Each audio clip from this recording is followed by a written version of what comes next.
여러분 안녕하십니까? 뉴스아웃 시작합니다. 먼저 중동 상황부터 보겠습니다.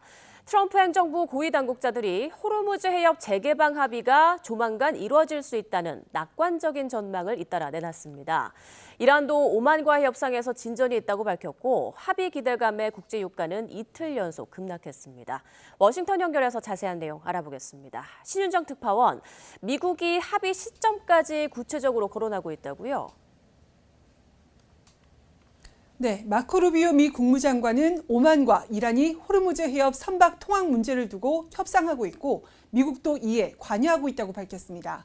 그러면서 협상에 진전은 있었지만 아직 최종 합의에는 이르지 않았다면서 조만간 합의가 이루어지길 기대한다고 말했습니다. 발언 직접 들어보시죠. And suffice it to say there's been progress made in those talks, but not finality yet. We're hoping that will happen very shortly. Okay? 루비오 장관은 이란 비핵화가 궁극적인 목표라면서도 당장 관심이 집중된 사안은 호르무즈 해협이라고 설명했습니다. 이란 핵 문제까지 한꺼번에 풀기보다는 국제 유가와 세계 공급망에 직접 영향을 미치는 해협 통항부터 정상화하겠다는 의미로 보입니다. 스콧 베센트 미 재무장관은 한 발 더 나가 오늘이나 내일 합의가 이루어질 가능성이 있다고 전망했습니다. 베센트 장관은 미국 CNBC 방송에 출연해서 해협을 개방하고 이번 분쟁을 보다 정상적인 국면으로 돌리는 합의가 오늘이나 내일 중 가능할 것으로 생각한다고 말했습니다. 트럼프 미 대통령도 전날 호르무즈 해협을 내일까지 개방하는 방안이 1단계로 논의되고 있다고 전했는데 비슷한 취지로 풀이됩니다. 베센트 장관은 이란의 통행료 부과 가능성에 대해서는 명확히 답하지 않고 자유로운 통항이 이루어질 것으로 본다고만 답했습니다. 네, 이란도 협상 진전을 인정했지만 미국과는 다른 설명을 내놓고 있다고요? 네, 이란은 미국과의 직접 협상에는 선을 그으면서 해협 연안국인 오만과 호르무즈 해협 통항 문제를 논의하고 있다고 주장하고 있습니다. 에스마일 바가이 이란 외무부 대변인은 기술적, 정치적 차원에서 모두 긍정적인 성과를 내고 있다고 밝혔는데요. 이어 선박들을 위한 안전한 항로를 획정하는 데 초점을 맞추고 있다고 설명했습니다. 로이터 통신은 이란이 해협으로 들어오는 선박에는 통제권을, 빠져나가는 선박에는 감시 권한을 요구하고 있다고 전했습니다. 트럼프 대통령이 강하게 반대하는 통행료 역시 서비스 이용료처럼 명칭만 바꿔 부과될 가능성도 거론됩니다. 결국 양측 모두 협상 진전은 강조하고 있지만 해협 주도권 등 간극은 여전한 것으로 해석됩니다. 카타르 등 중재국들은 현재 미국과 이란 사이에서 이견을 좁히고 있다고 밝혔습니다. 네, 이런 가운데 호르무즈 해협을 둘러싼 긴장과 불확실성은 여전한 모습이죠. 네, 영국 해사 무역기구는 오만 해안 인근 호르무즈 해협을 지나던 화물선이 정체불명의 발사체에 맞았다고 밝혔습니다. 또 사우디아라비아에 대한 해상 봉쇄를 선언한 친이란 성향의 예멘 후티 반군은 무인기를 이용해 사우디아라비아의 나즈란 공항을 공격했다고 주장하고 나섰습니다. 예멘 인근 홍해에서 인도 국적 상선이 무인 선박과 발사체 공격을 받고 침몰한 사건도 발생했는데 배후로 후티 반군이 유력하게 지목되고 있습니다. 이처럼 해상 상황이 불안정한 만큼 합의가 발표되더라도 실제 운항 정상화까지는 시간이 필요할 거란 전망도 나오고 있습니다. 다만 시장은 일단 협상 가능성에 더 크게 반응했습니다. 국제유가 기준인 브렌트유 가격은 전장 대비 5.3% 하락했고 미국 서부 텍사스산 원유도 5.7% 하락하며 전날에 이어 이틀 연속 급락세를 이어갔습니다. 지금까지 워싱턴에서 YTN 신윤정입니다. 이재명 대통령이 부동산 양도소득으로 100억 원대 차익을 남겨도 세금은 몇 억밖에 내지 않는다며 근로소득과의 형평성 문제를 재차 제기했습니다. 고가주택에 대한 세부담을 강화한 정부 세제 개편안의 당위성을 부각한 것으로 보입니다. 정인용 기자입니다. 이재명 대통령이 국무회의에서 부동산 조세 제도를 화두로 꺼냈습니다. 순방에서 돌아와 7시간 넘게 회의를 열며 부동산 공급 문제를 집중적으로 들여다본 데 이어 세제를 파고든 겁니다. 특히 부동산 양도소득에 대한 세부담이 근로소득과 비교하면 형평성에 맞지 않는다고 지적했습니다. 부동산은 양도소득이 막 100억대가 돼도 몇 억밖에 안 되잖아요. 하여튼 10억을 초과하는 소득에 대해서는 거의 절반을 세금으로 내는데 근로소득 최고세율은 지방소득세까지 고려하면 49.5%에 달하는데 그에 비해 실제 양도세는 턱없이 낮다는 겁니다. 하루 전 정부가 고가주택에 대한 종합부동산세와 양도세를 강화하는 세제 개편안을 발표했는데 이 같은 방향성에 힘을 실은 걸로 풀이됩니다. 이 대통령은 지난 5월 다주택자 양도세 중과 유예 조치를 종료해놓고 이번 개편안에서 다시 부활시킨 것 아니냐는 일각의 지적도 반박했습니다. 중과를 폐지한 게 아니라 매도 퇴로를 열어주기 위해 일정 기간만 줄였다가 오는 2029년이 되면 원상복구시키는 만큼 사실이 아니라는 겁니다. 중과율을 저번만큼 완전히 없애는 건 아니고 2년이 지나면 원래대로 20% 30% 중과한다. 오해들이 생기지 않게 좀 정책 설명할 때 좀 잘해주면 좋겠습니다. 이 대통령은 내각의 부동산 공급과 금융 대책에 대한 추가 보고도 지시한 상태인데 지지율과 직결되는 부동산 해법 마련에 강한 의지를 드러내고 있다는 해석도 나옵니다. YTN 정윤용입니다. 초고가 주택을 겨냥한 이번 세제 개편안에 서울 강남 등 일대에선 당혹감이 느껴지고 있습니다. 특히 세금 압박에 취약한 고령층을 위주로 양도세 부담이 더 커지기 전 집을 미리 팔아둬야 하나 불안감이 큰 모습인데요. 현장 분위기를 정현우 기자가 살펴봤습니다. 준공 40년이 넘어 고령층 거주민이 많은 편인 서울 압구정동 현대아파트. 정부가 겨냥한 초고가 주택의 기준인 시가 45억 원을 훌쩍 넘긴 단지로 이번 세제 개편안에 직격탄을 맞게 됐습니다.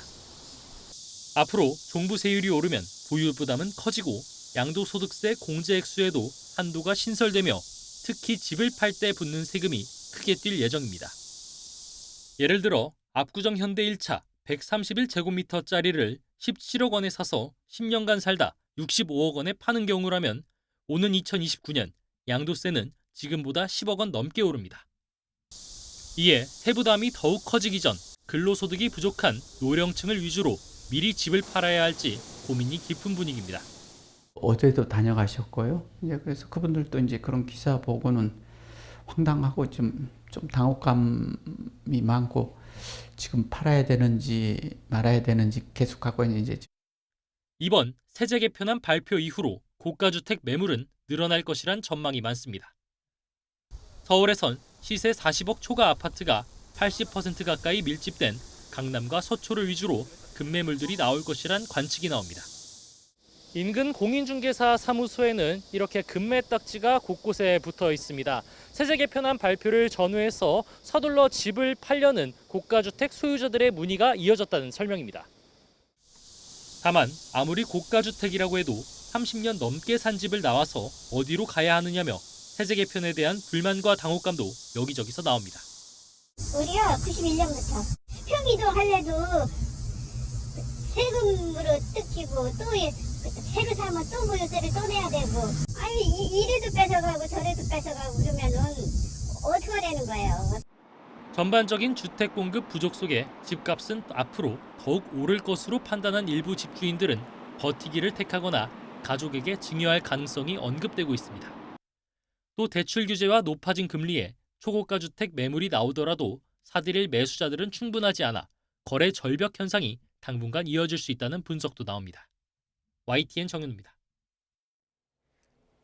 최상위 폭염 경고인 폭염 중대경보가 서울 전역으로 확대됐습니다. 서울 공식 기온은 올여름 최고를 다시 갈아치웠고 강남구와 구로구는 무려 39도를 넘어섰는데요. 당분간 비 소식도 없다고 합니다. 장하영 기자입니다. 지난 나흘 동안 우리나라 최고 기온 분포도입니다.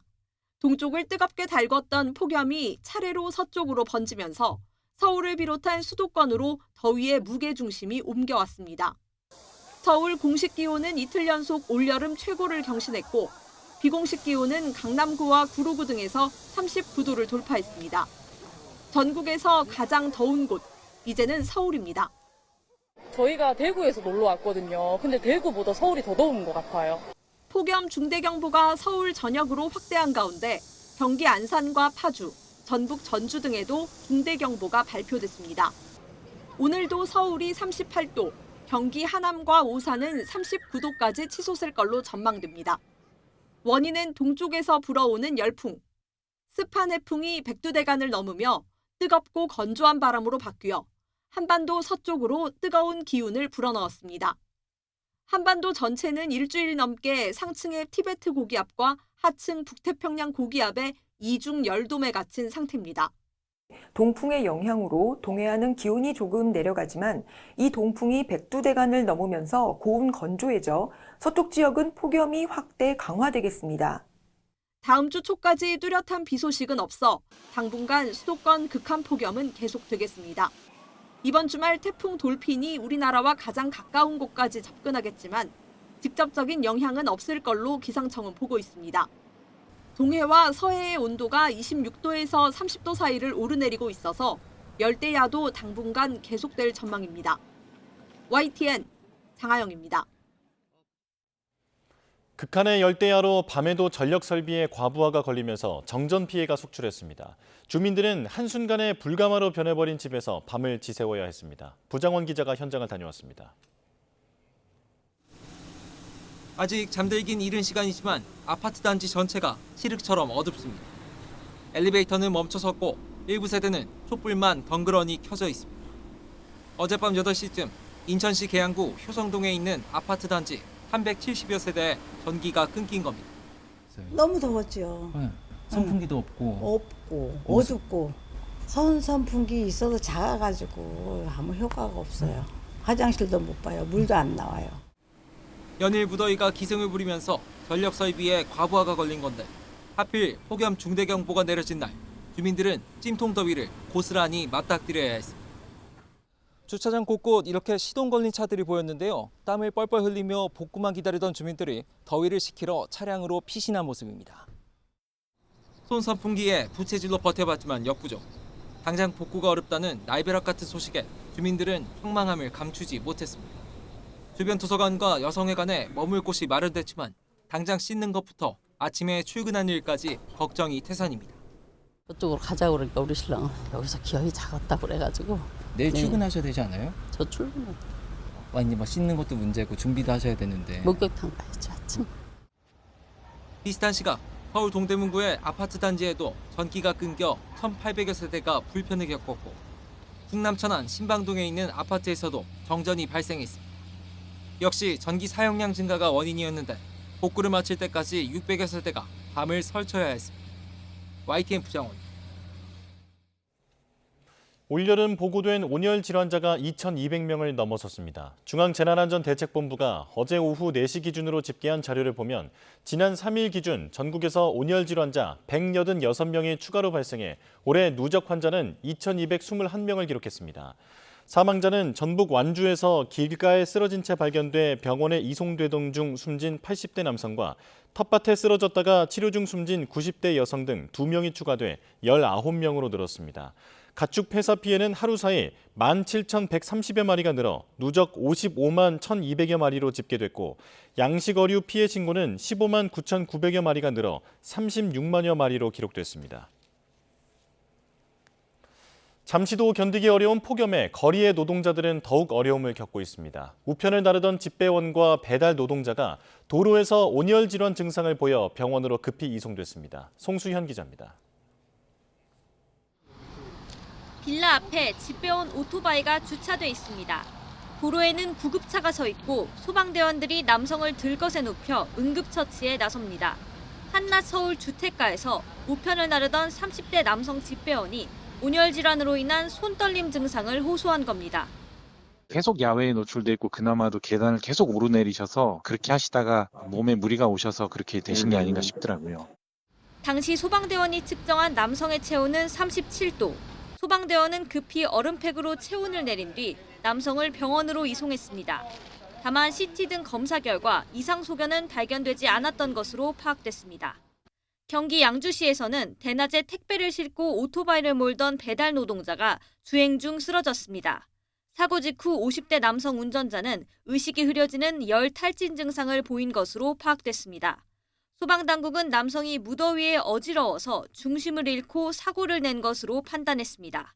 이에 단순 교통사고가 아닌 온열 질환에 의한 사고로 보고 병원 치료가 필요하지 않다며 거절하는 남성을 설득해 응급실로 이송했습니다. YTN 송시연입니다. 절기상 입추가 코앞이지만 극한 더위는 가실 줄을 모릅니다. 앞으로 열흘가량 비 소식도 없다고 하는데요. 이현호 공주대 대기과학과 교수와 함께 날씨 자세히 알아보겠습니다. 교수님 나와 계십니까? 예, 안녕하세요. 네, 안녕하십니까. 이틀 연속 폭염 중대 경보가 발령되고 하루에 온열 질환자가 186명이나 나왔는데요. 이제는 40도를 넘는 여름이 우리나라의 일상적인 기후가 됐다고 봐야 할까요? 예, 우리나라 최고 기온의 역사를 좀 살펴보면 사실 좀 일제강점기까지 거슬러 올라가는 1942년의 기록이 대표적입니다. 그때 이제 지금으로부터 한 80년도 더 된 기록인데요. 그때 대구에 40.0도가 기록된 것이 우리나라의 76년 동안의 최고 기록의 온도였습니다. 그러니까 바꿔 이야기하면 우리나라는 40.0도가 최고야라는 그런 인식이 있었는데요. 그게 이제 깨진 것이 2018년 홍천이었습니다. 거기서 이제 41.0도가 기록되었고 그 이후에도 사실 40도는 잘 기록되지 않다가 2024년, 그러니까 2년 전이죠. 그때 경기도 광주에서 42.1도, 그 다음에 작년에도 같은 곳에서 41.7도, 올해는 많은 분들이 아시는 것처럼 경남 양산에서 42.5도가 기록되면서 3년 연속 40도가 넘는 온도가 기록되고 있습니다. 그래서 뭐 기온은 사실 해마다 변동성이 있기는 하지만 뭐 이런 최근 경향이나 그리고 여러 가지 정황들을 살펴보면 40도 이상의 기온이 해마다 나타난다고 해도 이상하지 않은 상황이 되었습니다. 예, 이렇게 더운 여름이 언제 있었나 보면 가장 가까운 해는 2018년인 것 같은데요. 서울의 최고 기온도 이때 기록이 됐더라고요. 2018년과 2024년 이때와 지금의 날씨를 비교를 해본다면 어떤 차이가 있을까요? 예, 사실 아직 올해 여름은 아직 다 끝나지 않아서 정확한 대비는 좀 어렵습니다. 그런데 이제 2018년과 2024년 모두 북태평양 고기압 그리고 티벳 고기압이 활성화됐다는 공통점이 있고요. 2018년은 사실 앞뒤로 보면 그 해가 유난히 좀 최고 온도가 높았던 해였습니다. 아까 말씀드린 것처럼 41도라는 기록적인 폭염이 처음으로 나타난 해기도 했었고요. 근데 이제 그 해는 왜 그렇게 온도가 높았나 살펴보면 태풍이 좀 중요한 역할을 했습니다. 또 좀 뜨거운 공기도 계속 공급하고 수증기도 계속 공급해서 그 태풍의 영향이 좀 컸었는데요. 2024년 그리고 올해는 한반도에 좀 사실 특별한 태풍의 영향이 없이도 고온다습한 날씨가 계속 이어지고 있다는 그런 차이점이 있습니다. 예. 그런데 그 말씀해주신 날짜를 해를 좀 계산을 해보니까 1994년 다음에 2018년 그리고 2024년 그리고 올해 2026년까지 점점 그 간격이 줄어드는 것 같은데요. 앞으로는 매년 이렇게 계속 더위가 경신되는 그런 흐름이 이어질까요? 뭐 대기과학을 이제 전공하시는 분들이 농담처럼 하는 말이 있는데 올해가 남은 해 중에서 가장 시원한 해일 거야라는 말이 있습니다. 뭐 이렇게 더운데도 그렇게 말을 하고 있는 이유는 계속 저희가 지금 온도 기록을 살펴보면 우리나라도 그렇고 전 지구적으로도 그렇고 계속 온도가 좀 경신되고 있는 상황입니다. 그래서 뭐 정확하진 않고 뭐 매년 변동성이 있겠지만 앞으로 추세적으로는 계속 좀 더워질 가능성이 높습니다. 예, 올해가 가장 시원한 여름이 될 수도 있다라고 말씀을 해주셨는데요. 자, 팬 현상과 이중으로 덮인 고기압이 지금 이 수도권 극한 폭염의 원인으로 지목되고 있습니다. 이게 어떻게 작용하고 있길래 이렇게 더운 겁니까? 예, 우리가 뭐 어렸을 때부터 고기압, 저기압 뭐 이런 이야기를 많이 들었는데요. 저기압은 대체로 우리나라 주변에서는 이동하는 성질이 강합니다. 그러니까 아무리 강한 저기압이라도, 즉 태풍이라도 뭐 우리나라에 하루 정도의 영향을 주는 것이 일반적인데요. 고기압은 이제 강한 세력으로 오랫동안 정체해서 비슷한 대기 상황을 계속 만드는 경향이 있습니다. 근데 이제 여름철에 북태평양 고기압은 우리나라 남서쪽의 자리압은 굉장히 덥고 습한 기단이고 따라서 우리나라에 계속 고온 다습한 공기를 계속해서 공급하는 역할을 합니다. 그래서 우리나라 온도가 기본적으로 올라가게 되는 거고요. 뭐 티벳 고기압은 이제 북태평양 고기압보다 높은 고도에서 역시 마찬가지로 주변보다 온도가 높은 그런 성질을 가지고 있습니다. 거기에 더해서 이제 고기압이 자리 잡게 되면 구름이 좀 없어지는 그런 경향이 됩니다. 이제 하강 기류가 형성이 되면서 구름이 없어지고 그러면 이제 더 많은 햇빛이 들어오게 되면서 일사량이 많아지고 그래서 온도가 더 올라가게 됩니다. 이제 여기에 더해서 우리나라는 산이 많은 지역인데요. 동쪽에 태백산맥이라는 높은 그런 산맥이 있다 보니까 바람의 방향에 굉장히 큰 영향을 받게 됩니다. 서풍이 불게 되면 반대로 동쪽에서 더위가 있게 되고 동풍이 불게 되면 우리나라 서쪽에서 더위가 있게 되는데요. 그래서 물론 온 나라가 덥기는 하지만 특히 산맥에서 바람이 넘어오는 쪽의 온도가 유난히 높게 됩니다. 그래서 이제 오늘, 내일 계속해서 서울 지역이 가장 온도가 높은 지역 중에 하나가 될 것으로 보입니다. 예. 도심 지역은 또 그 열돔 효과, 열섬 효과 이런 얘기도 많이 하지 않습니까? 이것도 영향을 좀 주고 있는 건가요? 예, 그렇습니다. 도시는 다른 교외 지역과 다르게 사람이 만들어내는, 사람이 인공적으로 방출하는 열이 있습니다. 이게 이제 낮에는 사실 워낙 햇볕이 강하다 보니까 그렇게 크게 영향을 주지 않을 수 있는데요.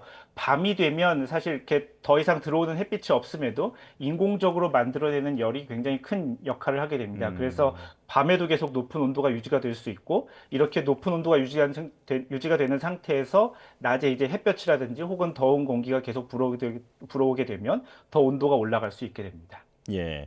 이제 날마다 낯선 숫자를 보게 되는 상황인데 우리나라에서 나타날 수 있는 그 최고 기온은 어느 정도까지 전망을 할 수 있을까요? 예, 사실 굉장히 좋은 질문을 해주셨는데요. 좀 생각을 해봤습니다. 이론적으로 우리나라의 최고 기온이 몇 도일까 생각을 해봤는데 사실 그런 것은 있을 수가 없고 온도가 계속 올라갈 수 있습니다. 우리 대기과학을 전공하는 사람들이 이제 미래 기후에 대해서 전 세계적으로 시나리오를 세워놓고 컴퓨터로 이제 시뮬레이션하는 그런 연구가 있는데, 요게 이제 하나의 근거가 될 수 있을 텐데, 이것에 따르면은 만약에 인류가 온실기체를 줄이려는 노력을 하지 않고 최대한 방출만 계속 한다면 2090년대죠. 그러니까 지금의 이제 신생아들이 노인이 되었을 시점에는 지금보다 한 온도가 6도에서 7도 정도까지 기온이 상승할 수 있다는 예측이 있습니다. 그럼 이에 따르면 이제 앞으로 한 60에서 70년 후가 되죠. 그러면은 한반도에서 50도의 기온을 볼 가능성도 배제할 수 없습니다. 예. 그때는 뭐 가을이나 겨울은 아예 없어졌을 것 같습니다. 자, 그렇다면 지금의 더위가 정점은 지났다고 볼 수 있는가? 이게 참 궁금한데요. 어떻게 보십니까? 현재 날씨 예측은 한 열흘 정도가 가능합니다. 그래서 지금 이제 5일이니까 8월 15일 전후까지는 우리가 대강의 기압 배치를 알 수 있는데요. 중국으로 상륙하는 제13호 태풍의 영향으로 해서 북태평양 고기압은 다소 우리나라에서 멀리 떨어져 있을 것으로 보입니다. 그래서 이제 지금과 같은 폭염은 한 1, 2도 정도 온도가 낮아질 것 같은데요. 그러나 그 후에 어떻게 될지는 아직 알 수가 없고, 다시 뭐 북태평양 고기압이 다시 활성화될 수도 있고요. 그래서 조금 지켜봐야 됩니다. 예. 다음 주 초까지 비 소식도 없다고 하는데 그럼 그때까지 계속 더운 겁니까? 예, 그렇습니다. 온도가 계속 폭염 중대경보가 될 것이냐 이 정도까지는 정확하게 알 수가 없지만 계속 더운 날씨는 다음 주까지는 계속 지속될 것으로 보입니다. 예. 태풍 돌핀이 우리나라 날씨에 어떤 영향을 줄 것인가 많이 관심을 갖고 있는데 지금의 전망으로 보면 오키나와 서쪽을 지나서 중국 쪽으로 빠져나갈 것으로 보입니다. 우리나라에도 수증기라든지 어떤 바람의 영향이 있을 것 같은데 어떻게 전망하십니까?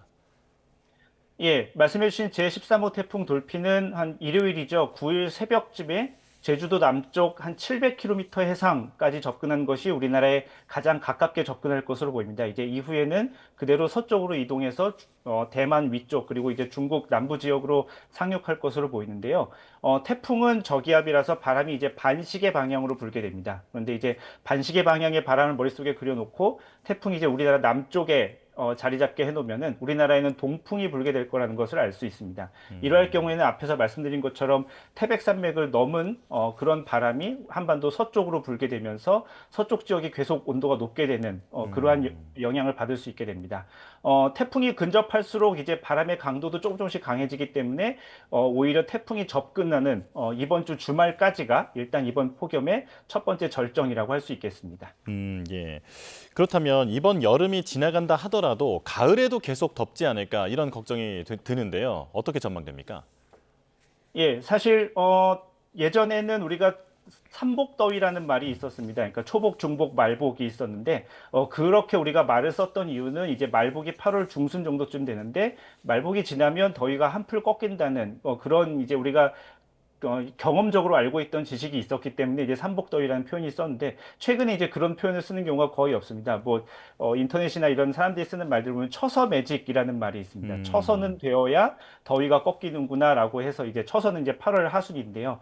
그렇게 되는데요. 최근에 있었던 2024년이나 작년까지만 하더라도 9월, 10월까지 계속 온도가 높은 현상이 유지가 됩니다. 기상학적으로 계절을 정의하는 걸 살펴보면 작년에는 여름이 10월 초가 돼야 끝났다는 일부 지역에 따라서 그런 기록이 있을 정도인데요. 그래서 올해도 마찬가지로 사실 작년이나 재작년과 크게 다르지 않은 상황이기 때문에 9월이 되어서도 계속 온도가 좀 높게 유지가 되지 않을까 이렇게 보입니다.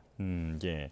요즘 날씨를 보면 낮 기온은 아주 더워도 밤에 어떨 때는 좀 시원할 때도 있거든요. 열대야가 계속 며칠 이어질 때도 있고 가끔은 어떨 때는 시원하기도 하고 어떤 이유라고 봐야겠습니까? 가장 큰 이유는 수증기입니다. 대기 중에 이제 수증기는 우리가 이산화탄소나 메탄처럼 강한 온실기체 역할을 합니다. 그래서 이제 지면에서 방출되는 에너지가 충분히 사실 밖으로 빠져나갈 수 있으면 밤 동안에 좀 냉각이 될 텐데 지면에서 열이 방출될 때 이 열이 밖으로 나가지 못하게 잡아두는 역할을 하는 것이 수증기여서요. 낮 동안에 만약에 수증기가 충분히 공급된 상황이 되면 온도가 잘 내려가지 않고 좀 더운 계속 여름을 밤까지도 온도가 높게 되고 반대로 그날이 조금 수증기 공급이 덜 했다면 그래도 조금 선선한 공기를 느낄 수 있습니다. 예. 이런 폭염이 매해 이어지다 보니까 도심 안에도 녹지를 조성하려는 그런 움직임이 활발한 상황인데 이게 실제로 더위를 예방하는 데 도움이 된다고요?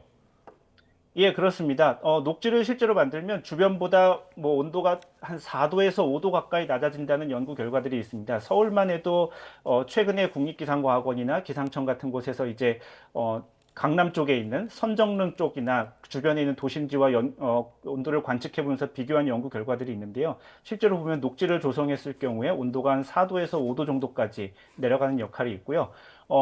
체감온도 공식을 살펴보면 실제로 체감온도는 기온과 그리고 습도의 영향을 받기 때문에 바람이 어떻게 부는지가 그렇게 영향을 주지는 않지만 이렇게 녹지를 잘 만들고 그리고 공기가 순환될 수 있게 하면 한쪽에 이렇게 국지적으로 쌓인 열과 습도를 해소할 수 있는 환기 효과를 불러일으키기 때문에 추가적으로 온도를 낮출 수 있는 그런 역할을 하게 됩니다. 예. 그리고 요즘 경보를 보면 폭염이 심한 날에는 오존주의보도 함께 나오고는 하는데 폭염과 오존의 농도 이건 어떤 관계가 있는 겁니까? 예, 말씀해 주신 것처럼 사실 여름철에 우리가 오존주의보가 굉장히 자주 발령되는 상황을 우리가 접할 수 있습니다. 그런데 이제 햇빛이 이 오존을 생성하는 가장 중요한 요인입니다. 대기 중에는 이제 이산화질소, 일산화질소, 그리고 이제 산소 요 세 가지 기체가 서로 화학 반응을 해서 오존을 만들어내는데요. 이때 이 반응을 활성화하는 가장 중요한 매개체가 햇빛입니다. 이 햇빛이 요 화학 과정 간에 끼어서 오존을 더 오존 생성 과정을 더 활성화시키는데요. 그래서 햇빛이 강한 날, 구름이 없고 일사가 많은 이런 날이 오존은 특별히 오존 농도가 높아지게 됩니다. 그렇다면 날씨가 아주 덥더라도 구름이 많아서 직사광선이 많이 없는 날에는 오존은 좀 걱정을 덜 해도 되는 겁니까? 예, 그렇습니다. 말씀해 주신 것처럼 물론 기온의 영향도 없지 않을 수 있지만 더 중요한 것은 햇빛이기 때문에 햇빛이 많이 들어오는 날이 오존 농도가 높아지게 됩니다. 예. 바닷물 온도도 문제입니다. 지금 한반도 주변에 그 바다 수온이 28도를 넘어서는 곳이 있다고 하는데 지금 얼마나 심각한 상황입니까? 예, 말씀해 주신 것처럼 사실 해수면 온도가 굉장히 높은 상태가 지금 유지가 되고 있고요. 이게 지금 한두 해만의 상황은 아니고 저희가 관측 자료를 좀 살펴보면 한 2023년 정도부터 해서 한반도의 평년보다 굉장히 높은 해수면 온도가 지금 몇 년째 좀 유지가 되고 있습니다. 사실 해수면 온도가 평년보다 높습니다라는 이 이야기를 매년 계속 비슷하게 이야기를 해서 좀 이렇게 느낌이 좀 떨어질 수 있는데요. 전지구적으로 살펴보면은 굉장히 해수면 온도가 높은 그런 구역에 해당하고 있고요. 그게 지금 몇 년째 계속 유지가 되고 있어서 좀 사실 상당히 심각한 상황이고 어찌 보면 이것이 한두 해 폭염보다 오히려 더 우리나라 날씨에 더 안 좋은 영향을 끼치고 있습니다. 예. 요즘에는 동남아 국가들보다 한국이 더 덥다라는 얘기를 많이 하는데 슈퍼 엘니뇨의 영향으로 내년에는 더 덥다라는 얘기가 나오더라고요. 어떻게 분석이 되고 있습니까? 예, 사실 말씀해주신 엘니뇨와 우리나라 여름철 온도 사이에 직접적인 영향이 있느냐 이런 것은 우리가 조금 더 연구를 해봐야 되는데요. 현재까지 좀 합의된 상황을 보면 엘니뇨가 강화하게 되면 북태평양 고기압의 세력이 강해지는 것으로 알려져 있습니다. 그럼 이제 북태평양 고기압의 세력이 강해지면 우리나라 여름철을 더 덥고 습하게 만들 가능성이 있기 때문에 일반적으로 이런 엘니뇨 해가 강해지면 엘니뇨가 강한 해에 우리나라 여름철이 더 더워지는 것이 아닌가 이런 생각을 해볼 수 있습니다. 네, 알겠습니다. 이런 더위에 건강 특히 유의해야겠습니다. 지금까지 이현호 공주대 대기과학과 교수와 함께했습니다. 고맙습니다. 예, 감사합니다.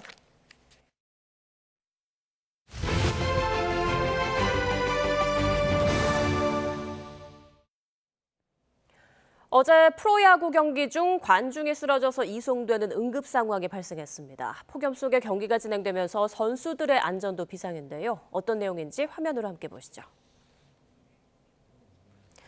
야구 경기장 관중석이 술렁입니다. 안전요원들이 누군가를 둘러싸고 있고요. 주변 관중들도 어찌할 바를 모릅니다. 잠시 뒤 구급대원들이 들것등을 들고 바쁘게 관중석 앞쪽으로 향하는데요. 바로 어제 인천에서 열린 SSG와 LG의 경기에서 9회 초 시작을 앞두고 1루 관중석에 있던 한 남성 팬이 갑자기 쓰러진 겁니다. SSG 구단은 구급대원들이 도착해 심폐소생술을 했고 이후 자동심장 충격기로 1회 전기 충격을 했다며 다행히 환자는 현장에서 의식을 회복해 들것에 실려 병원으로 이동했다고 전했습니다. 위급한 상황에 심판진은 경기를 약 9분 동안 중단했고 선수들도 더그아웃에서 안타깝게 이 상황을 지켜봤는데요. 경기가 끝난 뒤에도 추가 환자가 잇따랐습니다. 이 경기에서만 관중 25명이 온열 질환을 호소했습니다. 폭염 속 경기에 선수들의 안전에도 비상이 걸렸습니다. 지난달 31일 부산 사직구장에서 열린 경기에서 롯데 황성빈이 1회 말 1루로 전력 질주한 뒤 어지럼증을 호소해 잠시 경기가 중단되는가 하면 마스크와 보호 장비를 착용하는 포수 손성빈도 미열과 구토 증세를 보여 교체됐습니다. 위험한 상황에 잇따르자 어제 KBO는 폭염 단계별 경기 운영 세분화 기준을 발표했습니다. 경기장이 있는 지역에 폭염 경보 이상이 발표될 경우 홈 구단의 의견을 반영해 최대 1시간까지 경기를 늦게 시작하도록 하고 폭염 중대 경보가 발효되면 경기를 취소할 예정이라고 밝혔는데요. 앞으로도 당분간 극한 더위가 예상되고 또 경기보다 안전이 우선인 만큼 추가 피해가 발생하지 않도록 철저한 대책 마련이 필요해 보입니다. 네, 이처럼 관중이 쓰러지고 선수들도 고통을 호소할 정도로 더운 날씨에 초등학생 선수들의 야구 경기가 한낮에 강행됐습니다. 관련 협회에는 폭염 시 유소년 경기를 취소할 수 있는 규정조차 마련돼 있지 않았습니다. 최승훈 기자가 보도합니다. 떼약볕이 한창 내리쬐는 한낮, 유니폼을 입은 학생들이 몸을 풀기 시작합니다. 학예 훈련 기간을 맞아 초등학교 야구부 간 연습 경기가 펼쳐진 겁니다. 경기가 열렸던 오후 2시, 성남시 기온은 35도로 폭염 경보까지 발령된 상태였습니다. 이런 상황에서도 초등학교 고학년들의 경기는 2시간 넘게 진행됐습니다. 그라운드 지열까지 더해져 찜통 같은 경기장 안에서 학생들은 슬라이딩까지 하며 경기를 이어갔습니다. 같은 날 한국야구위원회 KBO는 폭염 중대경보가 발효된 서울 잠실과 광주에서 열릴 예정이었던 프로야구 경기를 전격적으로 취소했습니다. 최고 체감온도 38도 또는 하루 최고 기온 39도 이상이 예상될 때 내려지는 폭염 중대경보 발효 시 당일 낮 1시 전까지 경기를 취소할 수 있다는 규정에 따른 겁니다. 학생들의 연습 경기가 열렸던 성남 낮 최고 기온은 35.9도, 잠실 경기장이 있는 서울 송파구의 낮 최고 기온은 37.6도로 불과 1.7도밖에 차이 나지 않았습니다. 프로야구 경기마저 멈춰섰는데 유소년 경기는 강행되면서 어린 학생들이 폭염에 고스란히 노출된 겁니다. 해당 야구부 학부모는 경기 시작 시간만이라도 덜 더운 때로 바꿔줬으면 한다며 아이들의 건강이 우려된다고 호소했습니다. 문제는 유소년 경기의 경우 폭염이나 온열 질환에 대비한 경기 취소 규정조차 마련돼 있지 않다는 점입니다. 이 선수들이 등록된 대한야구 소프트볼협회는 오는 7일 시작되는 봉황기 전국 고교 야구대회부터 폭염특보에 따라 이른 오전이나 늦은 오후에 경기를 진행하도록 하는 등 혹서기 경기 규정을 시행할 예정이라고 밝혔습니다. 다만 초등학교 대회에 대해서는 아직 관련 규정이 없고 연습 경기는 학교 간 협의에 따른 것이라 협회가 강제할 권한이 없다고 설명했습니다. 학교 측은 아이들의 방학에 맞춰 미리 대관원 경기장을 갑자기 취소하기 어려웠다며 선수들을 이닝마다 교체하고 경기 중간 충분한 휴식을 취하게 했다는 입장을 밝혔습니다. YTN 최승훈입니다. 서울 전역에 첫 폭염 중대경보가 내려진 가운데 고층 빌딩이 빽빽하게 둘러싼 강남 일대는 펄펄 끓는 열섬이나 다름없었습니다. 지면 온도는 40도를 훌쩍 넘었고 시민들은 더위를 식히기 위해 애썼지만 역부족이었습니다. 정영수 기자가 전합니다. 양산으로 따가운 햇볕을 가린 채 걸음을 재촉합니다. 더위를 식히기 위해 손에 든 음료의 얼음은 순식간에 녹아버렸습니다. 서울 전역에 폭염 중대경보가 내려진 가운데 고층 빌딩이 밀집한 강남역은 찜통이 됐습니다. 건물이 높아서 그런지 바람이 없고 좀 푹푹 찌는 느낌이 많이 들고요. 지열이 많이 올라오는 것 같아요. 휴대용 선풍기를 챙겨왔지만 숨이 막힐 듯한 온도의 무용지물입니다. 시원하게 쐬려고 들고 나온 거긴 한데 밖에 대기 자체가 뜨겁다 보니까 실내가 아니면 큰 의미가 없는 것 같습니다. 빽빽한 고층 빌딩이 바람길을 막아 열기가 쉽게 빠져나가지 못하는 데다 차량에서 뿜어져 나오는 뜨거운 배기가스까지 겹친 탓입니다. 가만히 서 있기만 해도 발밑에서 뜨거운 열기가 훅훅 올라옵니다. 지면 온도를 측정해보니 40도가 넘습니다. 극심한 더위에 평일 낮에도 청계천을 찾는 발길이 이어졌습니다. 신발을 벗고 흐르는 물에 발을 담가보지만 시원함은 잠시뿐입니다. 여기서 올라오는데 진짜 엄청 덥더라고요. 사막 더위 같아요, 여기는. 뜨거운 열기가 모인 도심 속 시민들은 각자의 방식으로 폭염을 버티고 있습니다. YTN 정영수입니다. 충북에서 폭염 속에 야외 작업을 하던 농민 3명이 온열 질환 의심 증상으로 쓰러진 뒤 끝내 숨지는 일이 발생했습니다.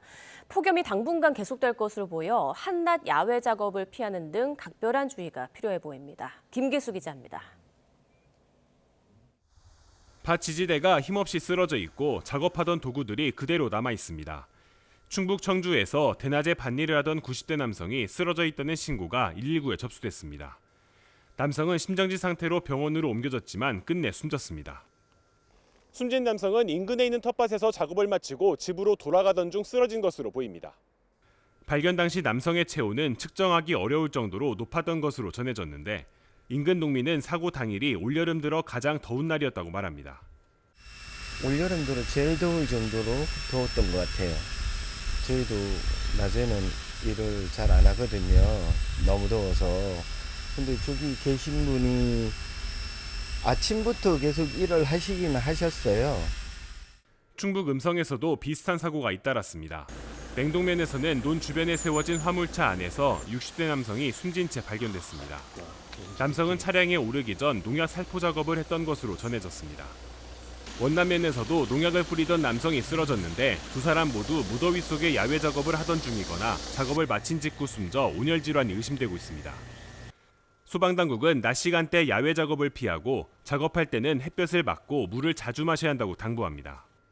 외출할 때는 모자나 양산을 활용해 햇볕을 차단하고 밝고 통풍이 잘 되는 옷을 착용하는 것도 도움이 됩니다. 또 갈증이 나지 않더라도 물을 자주 마시는 습관이 필요합니다. 또 어지럼증 등 같은 의심 증상이 나타나면 즉시 작업을 멈추고 시원한 장소로 이동해 휴식을 취해야 한다고 강조했습니다. YTN 김기수입니다. 폭염 속 피서 절정기를 맞은 해변에서는 순환 사고가 잇따르고 있습니다. 바다가 잔잔해 보여도 갑자기 사고가 발생할 수 있는 만큼 역시 주의해야겠습니다. 송세혁 기자입니다. 해경대원이 튜브를 탄 채 떠내려가던 70대 남성을 무사히 구조합니다. 해안에서 먼 바다로 빠르게 흐르는 물살, 이른바 이한유에 휩쓸린 겁니다.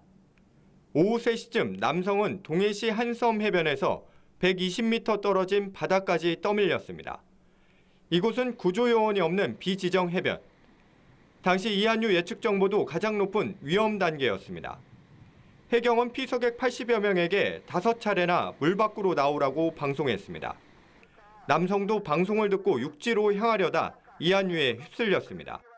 해안과 이제 평행한 방향으로 이제 물살을 벗어나서 이한류를 벗어나는 것이 가장 좋은 방법이라고 생각을 합니다. 스노클링 사고도 잇따르고 있습니다. 동해안에서는 2023년부터 지난해까지 15명이 숨졌습니다. 올해도 4명이 목숨을 잃었는데 모두 혼자 스노클링을 하다 사고를 당했습니다. 당시 날씨와 바다 상황은 양호했습니다. 해경은 차가운 바닷물과 호흡 저항에 따른 폐 부종, 심장 질환, 과호흡 등을 위험 요인으로 꼽았습니다. 보다는 2인 이상 함께 활동하며 안전관리 요원이 있는 해수욕장을 이용하는 등 기본 안전수칙을 꼭 지켜주시기를 당부드립니다.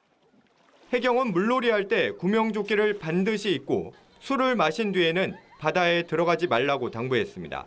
YTN 송세혁입니다. 검사의 수사권을 폐지하는 형사소송법 개정안이 어제 국무회의를 통과했습니다. 검찰청 폐지로 오는 10월 출범하는 중대범죄수사청은 2,800여 명 규모로 부패와 경제 등 7대 중대범죄를 수사하게 됩니다. 행정안전부 중대범죄수사청 개청준비단은 본청과 6개 지방청으로 구성하는 중대범죄수사청 직제안과 임용령을 마련해 입법 예고했습니다. 중수청 본청은 수사 지휘와 감독을, 지방청은 서울과 수원, 대전, 대구, 부산, 광주 등 6개 관할 지역에서 중대범죄 사건 수사와 함께 검사가 요청하는 보완 수사를 진행하게 됩니다. 수사관 임용권은 대통령과 장관, 청장에게 배분되며 검찰청 소속 검사와 수사관은 내년 4월 30일까지는 별도의 시험 없이 현재와 비슷한 계급으로 임용이 가능합니다. 이처럼 중대범죄수사청의 윤곽은 드러났지만 중요한 건 얼마나 많은 우수 인력을 채용할 수 있을지에 달려 있습니다. 전국 검찰청을 도는 임용설명회가 시작되는데 신분이 수사관으로 통합되고 직급도 4급으로 떨어지다 보니 검찰 내부 반응은 엇갈리고 있습니다. 우종훈 기자입니다. 중대범죄수사청 조직 윤곽과 함께 초기 검찰 인력 확보를 위해 필수인 직급 등 내용이 공개됐습니다. 핵심은 기존 검사 명칭을 없애고 수사관 단일 체계로 일원화하는 겁니다.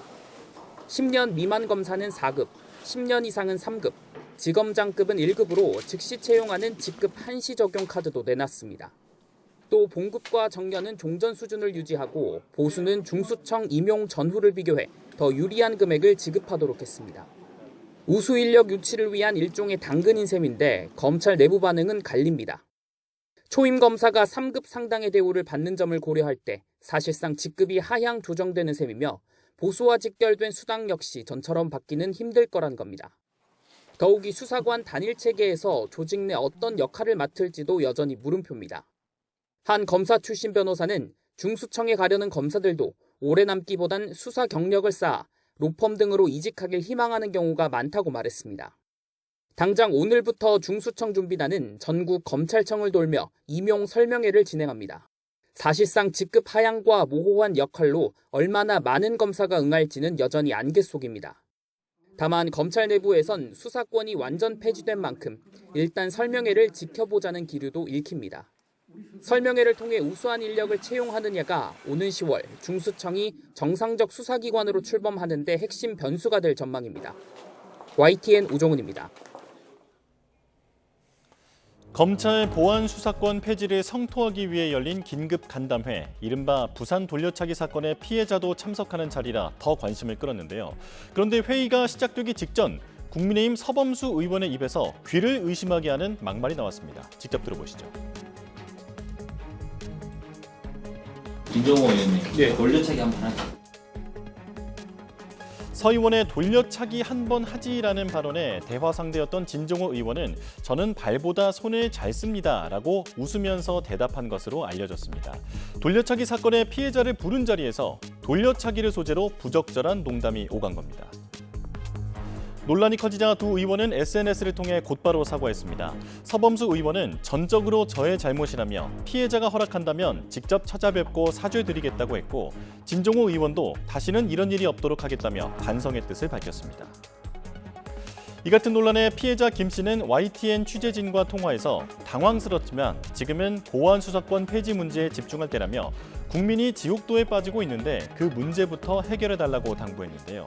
하지만 이번 돌려차기 실언은 결코 가볍게 볼 수 없습니다. 다른 이에 되돌릴 수 없는 아픔을 농담의 소재로 사용한 것부터 토론 외의 진정성은 빛이 발했다는 비판을 피하기 어려워 보입니다.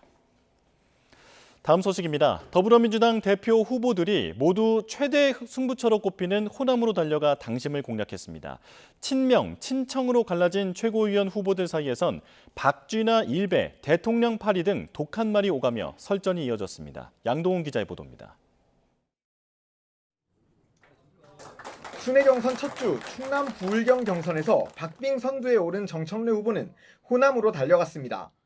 광주 전통시장을 찾은 뒤 장애인과 소방공무원, 택시 간담회까지 민심 청취에 공을 들였습니다. eng안이 분들하고 이 문제를 해결할 수 있는 제가 TF를 만들겠습니다. 필요하면 법도 만들고. 김민석 후보는 이틀 연속 전북에 자리를 잡았습니다. 남원과 정읍, 김제의 익산까지 꽉 찬 일정으로 시민들을 만나 현안 해결을 약속했습니다. 그동안 희망 고문만 하던 새만금 문제를 확실하게 최단기간 안에 이제 마무리하는 쪽으로 방향을 잡는 것으로. 후보들 간 공방도 여전했는데 정청래 후보는 신천지 의혹 사과를 거듭 주장했고, 김민석 후보 캠프에서는 친청계 최민희 최고위원 후보가 김 후보에 대해 허위 사실을 유포했다며 사과를 요구했습니다. 전남을 찾은 송영길 후보는 정 후보 지지자들의 당청 관계 인식에 문제가 있다고 지적하며 또 그건을 날렸습니다.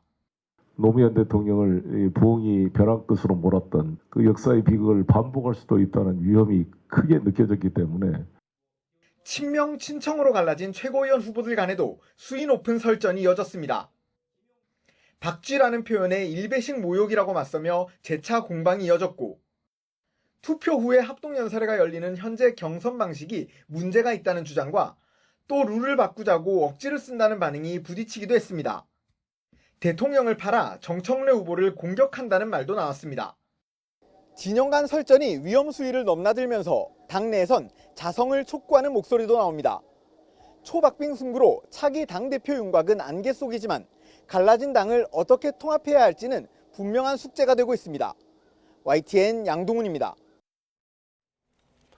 선관위 특검법도 국무회의를 통과했는데요. 여야는 곧 특검 후보를 추천할 국민추천위원회 구성 작업에 돌입할 것으로 보입니다. 이런 가운데 전국 곳곳에서 새로운 투표율 오입력 사례가 잇따라 드러나면서 여야 모두 선관위 개혁에 입을 모으고 있습니다. 박정현 기자입니다. 지난 6.3 지방선거 본투표 당일 시간대별 투표율 조작 의심 사례가 경기 시흥에서 또 확인됐습니다. 시흥 선관위가 오전 9시 투표율 집계 과정에서 관내 세계동 투표자 3,600여 명을 누락한 뒤 9시 투표율을 바로잡지 않고 10시 투표율에 한꺼번에 반영한 겁니다. 벌써 경기도에서만 세 번째 사례, 국민의힘은 오류를 조작으로 덮는 작업이 중앙선관위 지침 아래 조작적으로 이뤄졌다며 수사 필요성을 강조했습니다. 오류가 발생하면 수정하지 말고 가감해서 다른 시간대에 반영해 보고하라는 이메일 지침을 내렸다는 내용이 보도가 된 바 있었습니다. 그대로 실행된 것입니다. 민주당도 선관위가 국민을 우롱한 정황이 속속 드러나고 있다며 신속한 수사와 해체 수준의 개혁을 거듭 강조했습니다. 다만 국민의힘이 사태의 본질을 가린 채 부정선거론으로 몰고 가는데 모자라 대통령과 여당까지 억지로 끌어들이려 한다, 견제구도 빼놓지 않았습니다. 선거 결과에 영향을 미친 것이 입증되지 않았는데도 지난 선거들의 정당성을 부정하려 하고 있습니다. 이재명 대통령이 침묵하고 있다는 거짓 선동까지 하기 시작했습니다.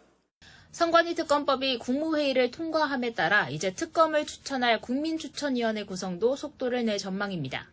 국민추천위원회는 여야가 각각 3명씩 추천하면 국회의장 위촉으로 임명됩니다. 이후 대한변협과 법학전문대학원협의회가 특검 후보를 3명씩 총 6명을 선별하면 국민추천위가 먼저 이를 2명으로 추리고 대통령이 최종 1명을 임명하는 구조입니다. 양당 모두 신속한 특검을 외치고 있지만 추천 과정에서 여야 간 치열한 힘겨루기가 예상되는 만큼 실제 특검 출범까진 순탄치 않은 여정이 남아 있습니다. YTN 박정현입니다. 네, 이어서 정치권 주요 이슈들 자세히 살펴보겠습니다. 오늘은 성채훈 더불어민주당 부대변인, 이민찬 국민의힘 미디어특위 부위원장과 함께합니다. 안녕하십니까? 자, 먼저 보안수사권 폐지 법안을 포함한 형소법 개정안이 어제 국무회의를 통과했습니다. 이재명 대통령은 국회 입법권을 부정할 만큼 심각한 상황이라고 보기 어렵다며 거부권 행사에 선을 그었는데요. 사실 민주당 내에서도 우려의 목소리가 좀 많은 걸로 알고 있는데 어떤 의견이신가요? 일단 대통령께서 국회 입법권을 좀 존중해 주신 거라고 보고요. 다른 의견이 있다 하더라도 국회 입법권은 존중되어야 된다는 그 정신을 말씀을 해주신 것 같습니다. 다만 그러면서도 대통령께서 이거는 뭐 완벽한 법이다라는 뉘앙스로 말씀하신 건 또 아니거든요. 문제가 있을 경우 피해자가 없도록 또 경찰에 너무 많은 권한이 집중되지 않도록 견제를 해야 된다는 취지의 말씀을 하셨기 때문에 여당이 그런 것들을 보완하기 위한 노력들을 10월 2일 전까지 최선을 다해야 할 것이고요.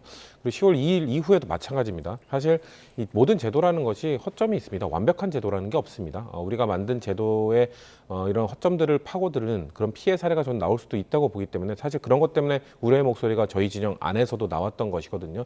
그런 것들 좀 세세히 살필 수 있도록 집권 여당이 책임지는 자세로 노력을 해야 된다는 말씀 드리겠습니다. 네, 보안수사권 폐지에 반대 목소리를 내고 있는 부산 돌려차기 사건의 피해자.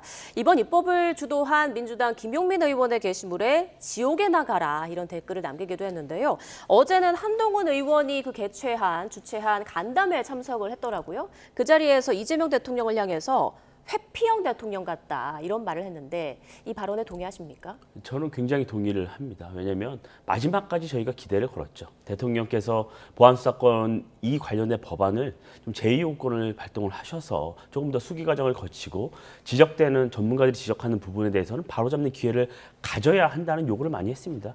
이 돌려차기 사건의 피해자 같은 경우에는 이 보안수사권을 통해서 본인의 억울함이 해소됐던 부분이 있습니다. 그렇기 때문에 우리 대국민 여러분께 조금 더 큰 울림을 주고 있는 상황이에요. 이분은 단순히 한동훈 의원의 토론회만 참석한 게 아니에요. 민주당이 주최한 토론회도 왔고 국민의힘이 주최한 토론회도 왔습니다. 그럼에도 불구하고 민주당 강경파와 지도부는 이 보안수사권을 존치해야 한다는 요구에는 귀를 기울이지 않았어요. 이렇게 되면 앞으로는 어떻게 되겠습니까? 대통령께서도 국무에서 분명히 말씀을 하셨습니다. 경찰의 비대화, 이 문제는 해소해야 한다. 그런데 지금 그 말씀을 하시면 안 되죠.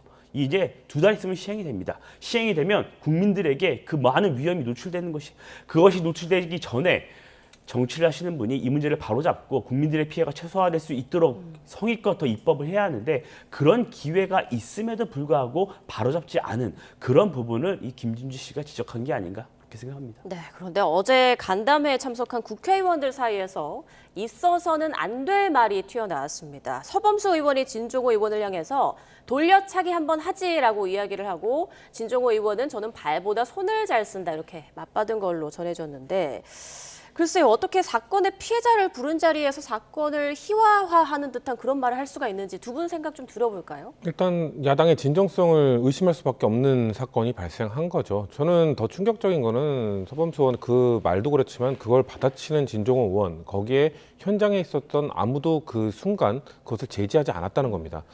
제가 만약 그 얘기를 들었으면 아마 이민찬 대변인도 마찬가지일 겁니다. 그런 얘기를 들었으면은 현장에서 달려가서 그런 발언들은 바로 정정하라, 부적절하다고 지적을 했을 것 같은데 거기에 꽤 많은 사람들이 모여 있었음에도 불구하고 아무도 그 문제의식을 느끼지 못했다. 이게 심각한 겁니다. 그러니까 야당이 뭐 전부는 아니겠습니다만 일부 의원들은 정말 이 피해자를 악용하고 있는 것 아닌가, 활용하고 있는 것 아닌가라는 의구심을 갖고 있는 거죠. 정말 이 피해자들 구제하기 위해 거기 모여 있는 것이 아니라 이것을 정쟁의 요소로 삼아서 여당을 공격하기 위한 소재로서 피해자를 활용하는 것이 아닌가라는 비판을 아니할 수 없는 겁니다. 물론 지금 피해자께서 저는 피해자의 목소리는 저희 여당도 충분히 그분이 이해할 만큼 공감할 만큼 받아내지 못한 죄송함도 있고 미안함도 있고 이런 것들에 대해서 저희가 더 노력을 해야 됩니다만 그걸 얘기를 듣겠다고 해놓고 오히려 이슈를 지금 흐려버렸잖아요. 그렇기 때문에 피해자가 가장 안타까운 사건이 됐기 때문에 그래서 피해자께서도 입장을 내서 이런 것들은 본질이 아니다라고 지적을 해주신 게 아닌가라는 생각이 듭니다. 네, 두 사람 모두 일단 사과 입장을 밝혔고 피해자는 이렇게 답변을 했습니다. 지금 중요한 건 범죄 피해자들이 지옥 속에 살고 국민이 지옥 속에 살게 됐다는 것이다. 그 쟁점에 집중해달라. 글쎄요, 국회의원들의 생각 없는 말로 토론회의 진정성이 좀 많이 묻히게 됐다라는 비판이 나오고 있는데 어떤 생각이신가요? 정말 참담하고요. 국민 여러분께 송구하다는 말씀을 드리지 않을 수가 없는 상황입니다. 이 많은 국민들 여러분께 보안수사권의 존치의 필요성을 국민의힘이 정말 절절하게 말씀을 드렸습니다. 그런데 이런 실언 하나가 결국 본질을 흐리고 국민 여러분께 이 본질의적인 문제를 알리지 못하는 이런 사건이 됐는데요. 이 문제는 단순히 이렇게 사과 하나로 끝날 일인가 하는 생각이 듭니다. 결국엔 국민 여러분께서 이번 부분에 대해서 정치인을 평가하지 않을까 싶습니다. 네, 자, 또 다른 뜨거운 이슈죠. 부동산 세제 개편안을 보도록 하겠습니다. 이 대통령 어제 조세 형평성을 강조하면서 부동산 세제 개편안의 당위성에 대해서 다시 한번 강조를 하기도 했는데 무엇보다 집값 안정에 효과가 있을 것인가 사실 민주당 내에서도 이 역시 우려하고 있는 분들이 많은 걸로 알고 있고 여론의 반응을 살피고 있는 걸로 전해지고 있는데 어떻습니까? 말씀하신 것처럼 여론이 특히나 서울 민심이 어떻게 작동하는지도 세밀하게 살펴봐야 될 것 같고요. 이번 정부안이 나온 겁니다. 예. 이제 11월 말까지 거의 12월 초에 통과되는 예산안을 앞두고 그때까지 치열한 토론이 있을 거고요. 민주당 안에서도 바로 즉각적으로 뭐 예를 들면 이소영 의원이 본인이 제안했던 세제 개편안과 조금 방향이 다르다.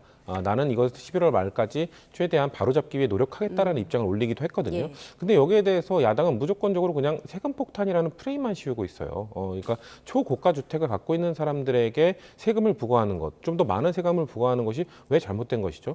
저는 22년 대통령 후보 경선 그 본선 토론회가 떠올랐는데 당시 윤석열 대통령 당시 후보에게 그 종부세 얼마나 내는지 아시냐 그랬더니 한 몇백만 원 내나요? 그랬는데 92만 원이었거든요. 30억이 넘는 초고가 주택을 갖고 있는 사람이 92만 원 내는 게 무슨 세금 폭탄이냐. 그 당시에도 그런 지적을 했습니다. 근데 지금 야당은 계속해서 그냥 세금 폭탄 프레임만 갖고 지금 여당의 이런 뭔가 이 형평성, 조세 형평성을 맞추기 위한 노력들을 좀 비판만 하고 있는데 저는 11월까지 치열한 토론, 국회에 들어오실 거잖아요. 국회에 들어와서 그 치열한 토론을 통해서 현명한 대안과 대안 제시를 통해서 야당의 자리를 찾아가길 바란다는 말씀 덧붙이겠습니다. 국민의힘 입장 바로 들어보겠습니다. 이 서민과 서민을 대변한다는 정당이 민주당이잖아요. 그런데 민주당이 집권하면 늘 이 부동산 문제로 그 집 없는 서민들이 어려워지고 있어요. 우선 다주택자를 악마화했죠. 그래서 다주택자들의 집을 팔게 했습니다. 그런데 그 집은 누가 살 수 있죠? 대출을 막아놨기 때문에 현금이 많은 부자들밖에 살 수가 없습니다. 그런데 이번 세제 개편안을 보잖아요. 그러면 비거주 1주택자까지 악마화하고 있습니다. 그러니까 개인적인 사정에 의해서 내 집에 살지 않고 내가 잠시 다른 지역에 갈 수도 있는 거예요. 그럼 그 집은 다른 임차인이 거주하고 계시죠. 그런데 이제는 그 집에 내 집에 살고 있지 않으면 세금을 강하게 부과하겠다. 이렇게 하니까 많은 분들이 내 집에 다 들어가게 되는 거예요. 제가 어제 가까운 부동산에 좀 문의를 해봤습니다. 예. 대책 어떻게 보십니까? 오늘 전화 5통을 받았습니다. 어떤 전화요? 여쭤봤어요. 그러니까 지금 전세 준 거 저 이제 들어가야 되겠습니다.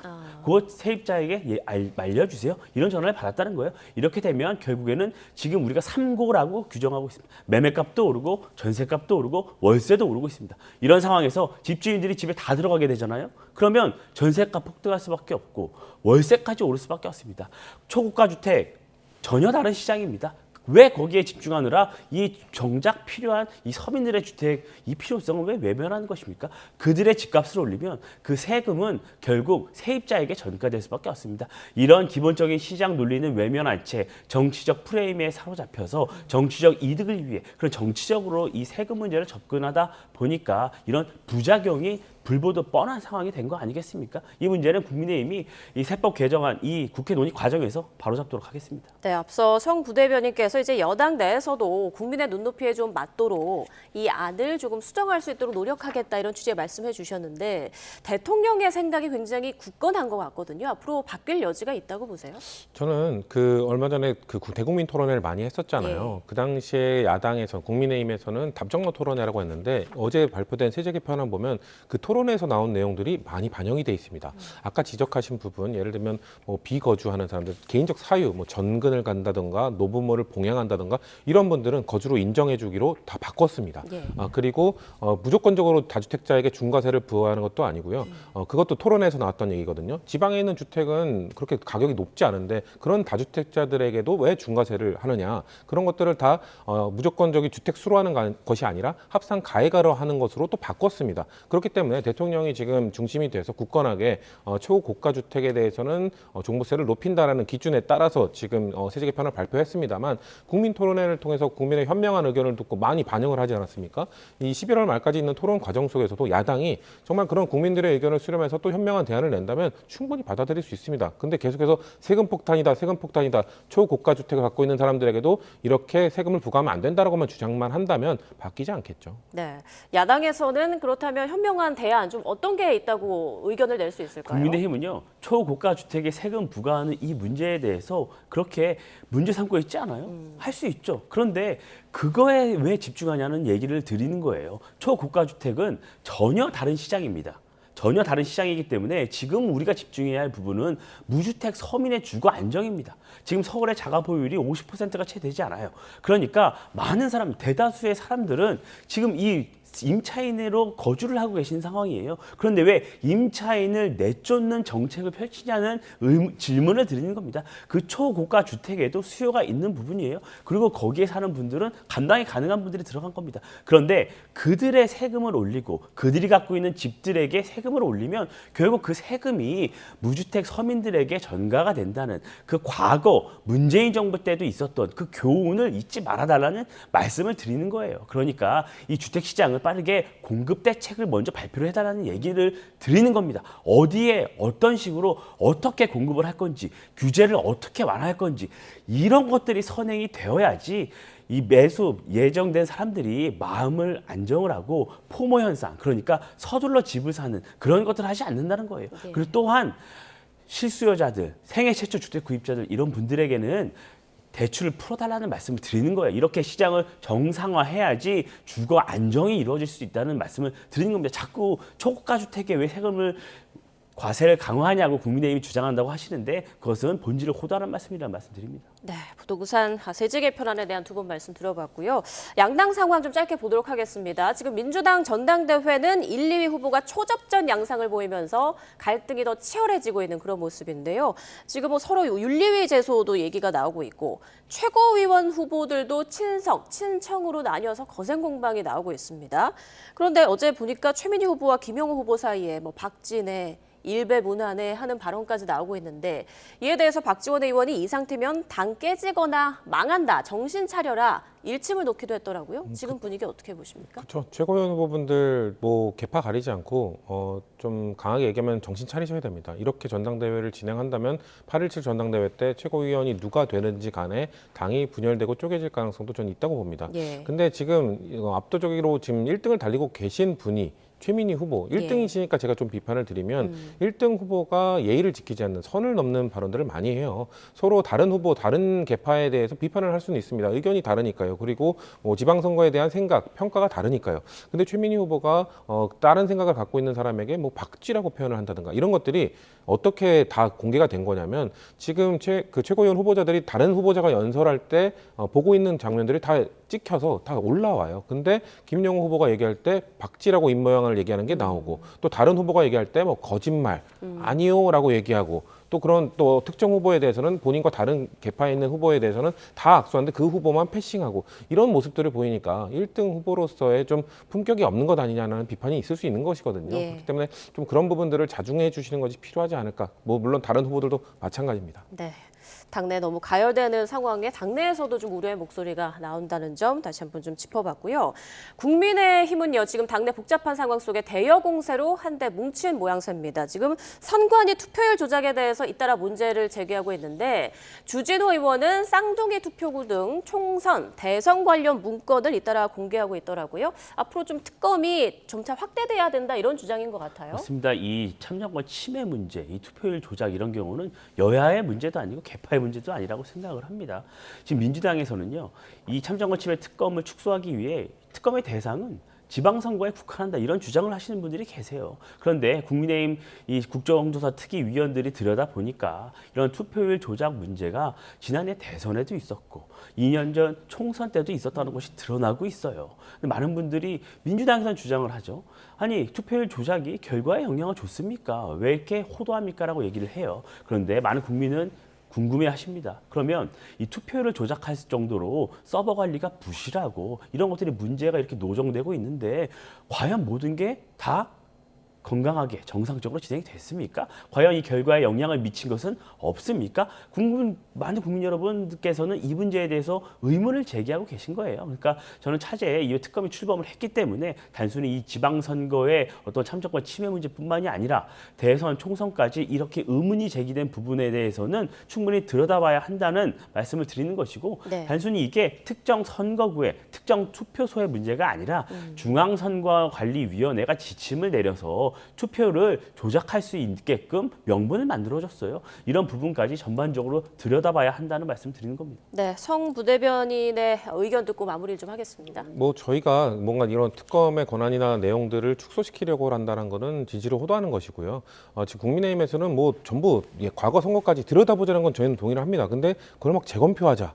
근데 지금 이 6.3 재방선거 때도 지금 재검표가 몇 군데 이루어졌잖아요. 예. 근데 막상 재검표를 해봐도 정말 한두 표의 차이만 발생합니다. 저는 정말 포인트 핀셋으로 몇 개를 찝어서 그것만 재검표하자라는 주장들은 정말 이 부정선거와 관련된 의혹들을 갖고 계신 국민들의 의구심을 해결하기 위해서는 일부 필요할 수도 있다고 생각해요. 근데 국민의힘이 너무 이걸 과도하게 주장하는 것들이 문제다라고 보기 때문에 여야가 합의할 수 있는 수준 선에서 대신 국민의 의구심을 최대한 해소해 드릴 수 있는 선까지 좀 최대한 합의해서 그런 것들을 진행하는 것이 좀 필요하다고 생각합니다. 네, 알겠습니다. 두 분 말씀은 여기까지 듣겠습니다. 지금까지 성치훈 더불어민주당 부대변인, 이민찬 국민의힘 미디어특위 부위원장과 함께했습니다. 고맙습니다.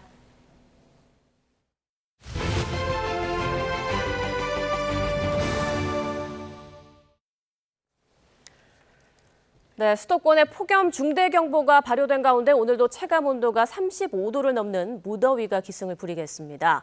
폭염 재난 위기경보를 최고 수준으로 유지하고 있는 정부는 인명과 재산 피해를 최소화하기 위해 국민 행동 요령을 지켜달라고 당부하고 있습니다. 중앙재난안전대책본부에 나가 있는 취재기자 연결해봅니다. 이승훈 기자. 네, 중대본에 나와 있습니다. 네, 지금까지 중대본이 공식적으로 확인한 폭염 피해 상황부터 정리해 주시죠. 네, 폭염특보가 발령된 곳은 전국 16개 시도 215개 구역입니다. 특히 서울과 전남, 광주 등에는 폭염 중대경보가, 또 부산, 대구, 인천 등 162곳에는 폭염 경보가 발효 중입니다. 하루 동안 발생한 온열 질환자는 사망자 2명을 포함해 모두 186명입니다. 이에 따라서 누적 온열 질환자는 모두 2,221명, 누적 사망자 역시 19명으로 늘었습니다. 가축과 양식장 피해도 늘고 있습니다. 하루 사이 가금류 17,000여 마리 등 가축이 더위에 폐사했고요. 16만 마리에 달하는 양식어류 피해도 접수됐습니다. 이에 따라서 누적 재산 피해는 가축 55만 마리, 양식어류 36만 마리를 넘었습니다. 네, 전해주신 대로 온열 질환자와 양식장 피해 등이 늘면서 정부의 대응도 한층 강화되고 있다고요? 예, 그렇습니다. 재난위기 최고 수준을 유지하고 있는 정부는 현재 중대본 2단계를 가동하고 있습니다. 주무부처인 행정안전부뿐 아니라 농식품부와 기후부, 노동부 등 관계부처가 합동 비상근무 체제를 유지하고 있는데요. 현재 전국 16개 시도에서 4,200여 명의 직원이 비상근무하고 있습니다. 또 수도권과 남부권에는 국장급 현장 총괄 관리관을 급파하는 등 특보가 발령된 전국 16개 시도에 관리관을 추가 파견해서 폭염 대응에 총력을 기울이고 있습니다. 특히 폭염뿐 아니라 가뭄에도 대비해야 하는 상황이라 긴장을 더하고 있는데요. 여기에 더위를 피해서 바다와 강으로 사람들이 몰리면서 물놀이 사고도 늘어나고 있어서 안전사고 등에도 대비하고 있습니다. 이와 함께 본격적인 휴가철을 맞아 집을 비우고 떠난 사람이 많아지면서 화재와 교통사고도 이어지고 있어서 도로와 시설물 등에 대한 안전 순찰 활동 역시 강화하고 있습니다. 지금까지 중대본에서 YTN 이승훈입니다. 기록적인 폭염의 원인인 열돔은 한반도를 넘어 중국과 일본까지 뒤덮었습니다. 제13호 태풍 돌핀까지 태평양의 뜨겁고 습한 공기를 몰고 오는 중입니다. 베이징에서 강정규 특파원입니다. 기후 변화 속에 중국의 새로운 3대 화로 지역으로 떠오른 동부 연안의 항저우. 낮 최고 기온이 섭씨 38도에서 40도를 기록했고 지표면 온도는 60도를 넘깁니다. 주민들은 더위를 피해 당국이 개방한 방공호로 몰려듭니다. 他们说这里很好嘛，避暑的很好，那很凉快这里，所以我们也来也来玩一下。 서부 내륙 스촨성은 아스팔트가 녹아내릴 만큼 달궈졌고 농작물들이 바스러질 정도로 메말랐습니다. 중국 기상당국은 이상 고온이 올해 농사에 악영향을 줄 수 있다고 경고했습니다. 전통의 3대 화로 중 하나인 내륙 분지 충칭에선 배달원들에게 선풍기가 달린 조끼를 나눠줬습니다. 汗水会把我们那个衣服连在身上，这个又热又黏，感觉浑身都很不舒服。然后现在这个它是这种吹起来的嘛，就是身体跟那个衣服是隔离的。 섬나라 일본도 올해 최고 기온이 섭씨 40도 이상인 폭서일이 열흘을 넘겼습니다. 아프리카에서 데려온 도쿄의 동물원 사자 3마리도 버티지 못하고 폐사할 정도입니다.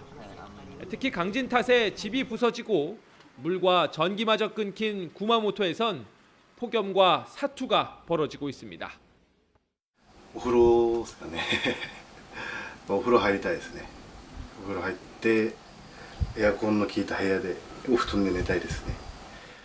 일본 오키나와를 거쳐 중국 동부로 향하는 제13호 태풍 돌핀까지 한반도 주변을 뒤덮은 열돔에 뜨거운 공기를 보태고 있습니다.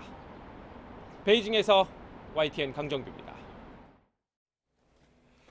8월 들어 가공식품 가격이 줄줄이 인상되고 있습니다. 라면과 냉동식품, 외식 프랜차이즈에 이어 패션업계까지 가격을 올리면서 소비자 부담 우려가 나옵니다. 오동건 기자입니다. 8월 들어 농심이 라면과 스낵, 음료 등 43개 브랜드 제품의 출고가를 평균 5.8% 올렸습니다. 대표 제품인 육개장 사발면은 1,200원에서 1,300원으로, 새우깡은 1,500원에서 1,600원으로 각각 100원씩 인상됐습니다. 농심뿐만이 아닙니다. 던킨도넛이 6.5%, 사조의 참치는 10% 오르며 풀무원은 평양냉면 등 30개 품목의 가격을 평균 6.7% 올리기로 결정했습니다. 아무래도 제일 식료품 비해서 제일 많이 차지하는 부분이다 보니까 좀 그만큼의 늘어난 부담이 확 커지는 것처럼 느껴지죠, 확실히. 업계는 공통적으로 포장재 원료인 나프타 가격 상승과 고환율로 원가 부담이 커졌다고 설명합니다. 그런데 의류 원단과 포장재에도 나프타가 쓰이면서 패션업계 역시 가격 인상 대열에 합류했습니다. 무신사 스탠다드도 220개 품목의 판매 가격을 최대 20% 인상합니다. 대표적인 바지와 자켓은 10,000원 인상되는데 회사 측은 원가 상승분을 내부적으로 흡수해왔다며 원가 상승을 가격 인상의 이유로 들었습니다. 국제유가와 나프타 가격은 이란과 이스라엘의 무력 충돌을 격화했던 당시 크게 뛰었습니다. 기업들은 원재료를 충분히 확보해놓고 사용하는 만큼 당시 오른 원가가 이제 제품 가격에 본격적으로 반영되기 시작했다는 분석입니다. 나프타 같은 원재료는 수개월치 재고를 확보해 사용하기 때문에 가격 반영에는 시차가 있습니다. 지금 나타나는 가격 인상은 시작에 불과할 가능성이 있습니다. 정부는 장바구니 부담을 덜기 위해 이달 한 달 동안 라면과 빵, 커피 등 주요 가공식품을 할인 판매하는 행사를 지원하기로 했습니다. 소비자들이 가격 인상 부담을 조금이라도 덜 수 있도록 유통업계와 함께 할인전을 확대한다는 계획입니다. 하지만 할인 행사는 한시적인 대책에 그칠 수밖에 없습니다. 원가 부담이 계속된다면 가격 인상이 다른 소비재로도 확산할 수 있다는 우려가 커지고 있습니다. YTN 오동건입니다. 이제 증시 보겠습니다. 간밤 뉴욕 증시가 급등 마감했습니다. 팔란티어의 깜짝 실적과 중동 긴장 완화가 작용했는데요. 우리 시장도 프리마켓부터 들썩였습니다. 개장 상황 바로 보겠습니다. 코스피와 코스닥 모두 빨간불로 출발하고 있습니다. 현재 코스피 6,623포인트 지나가고 있고요. 4% 넘게 급등 중입니다. 그리고 코스닥도 조금 있으면 800선이 눈앞입니다. 1.58% 오른 793포인트 지나가고 있습니다. 코스피 3.85% 오르며 출발했지만 그 이후에 4%대 급등세를 보여주고 있습니다. 자, 간밤 월가에서 반도체 기술주들에 대한 투자 심리가 살아나는데요. 팔란티어가 2분기 깜짝 실적을 공개하며 AI 거품론을 잠재웠습니다. 이런 가운데 해외 투자사들이 최근 국내 증시에서 레버리지 ETF 거래량이 급감한 점을 언급하며 변동성이 줄어든 지금이 메모리 기업 투자에 적기라는 메시지를 냈는데요. 뉴욕 증시에서 SK하이닉스 ADR의 주가도 8%가량 급등하기도 했습니다. 우리 시장도 프리마켓부터 불을 뿜었는데 지금 정규장 개장한 지금 코스피와 코스닥 모두 빨간불을 켜면서 상승세를 보여주고 있습니다. 환율도 보겠습니다. 원달러 환율 확실히 고점을 지나 하향 안정화되고 있다는 평가가 나오는데요. 단기적으로는 1,400원대 초반까지도 떨어질 수 있다는 전망이 나옵니다. 현재는 1,430원대 안팎에서 움직이고 있습니다. 지금까지 개장 상황 살펴봤습니다. 미국과 일본 정부가 엔화 약세에 공동 개입한 가운데 스콧 베선트 미 재무장관이 한국 원화도 과도한 변동성을 보였다고 언급했습니다. 엔화 약세가 아시아 전반의 통화 불안을 촉발할 수 있다는 건데 미국의 개입이 원화 가치 회복에도 영향을 미칠지 관심입니다. 워싱턴 홍상희 특파원입니다. 지난달 31일 캠프 데이비드 내각회의에 참석한 스콧 베선트 미 재무장관의 메모입니다. 일본엔 50억에서 100억 달러 매입이라고 적혀 있습니다. 같은 날 미국과 일본은 급락하는 엔화 약세에 대응하기 위해 외환 시장 공동 개입에 나섰습니다. 지난 1998년 아시아 외환 위기 여파로 미 당국이 일본은행과 함께 엔화를 매입한 이후 28년 만에 미국과 일본이 함께 엔화 매수에 나선 겁니다. Because we have a good relationship with Japan. We're very strong. They have a weakening yen, and they wanted a little bit of help, and we're always there for Japan. 미 국채금리 상승을 막기 위해 엔화 방어에 동참했다는 분석이 우세한 가운데 베선트 재무장관은 엔화가 계속해서 약세를 보일 경우 다른 통화들도 그 뒤를 따라갈 거라고 지적했습니다. 그러면서 미국은 한국 원화의 과도한 변동성도 목격해왔다며 중국 위안화가 저평가됐다고 믿는 사람도 많다고 밝혔습니다. 엔화 약세가 지속될 경우 한국 원화와 위안화 등 아시아 통화 가치에 연쇄적인 악영향을 미칠 수 있다는 우려로 풀이됩니다. 또 원활한 대미 투자를 위해 원화 역시 엔화와 마찬가지로 안정적인 흐름이 필요하다는 미국의 인식을 드러낸 것으로 보입니다. 미 재무장관이 이례적으로 한국 원화의 변동성까지 언급하면서 미국이 아시아 통화 시장에 더 적극적으로 관여할 거라는 전망이 나오고 있습니다. 베선트 장관의 발언 이후 원달러 환율은 1,420원대로 하락세를 보였습니다. 미국이 엔화 부양을 위한 추가 개입 가능성을 시사한 가운데 원화 안정에도 영향을 미칠지 관심입니다. 워싱턴에서 YTN 홍상입니다. 러시아군의 것으로 추정되는 드론이 우크라이나 노점상을 끝까지 쫓아가서 공격하는 영상이 공개됐습니다. 우크라이나는 러시아가 민간인을 의도적으로 공격한다는 증거이고 전쟁 범죄라며 강력히 비난했습니다. 신웅진 기자의 보도입니다. 드론이 위협적으로 접근합니다. 이 남성은 숨바꼭질하듯 차량 주위를 계속 돌며 도망칩니다. 드론은 결국 돌진하면서 자폭했고 남성은 파편에 맞아 온몸에 상처를 입었습니다. 뇌진탕까지 겪은 52살의 노점상은 드론을 향해 차량에는 채소뿐이라고 외쳤지만 소용이 없었습니다. Жінка ушла, вона почала кричати, Юра, біжи, куди біжи? Там степ, там нема до бомбоубіжища. Там, в принципі, не до того було, чесно. Страшно, звісно, страшно.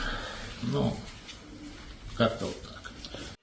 볼로디미르 젤렌스키 우크라이나 대통령은 소셜미디어에 이 영상을 공유하면서 매일 평범한 시민들이 러시아의 드론 사파리에 노출되고 있다며 세계는 이 사실을 알아야 한다고 강조했습니다.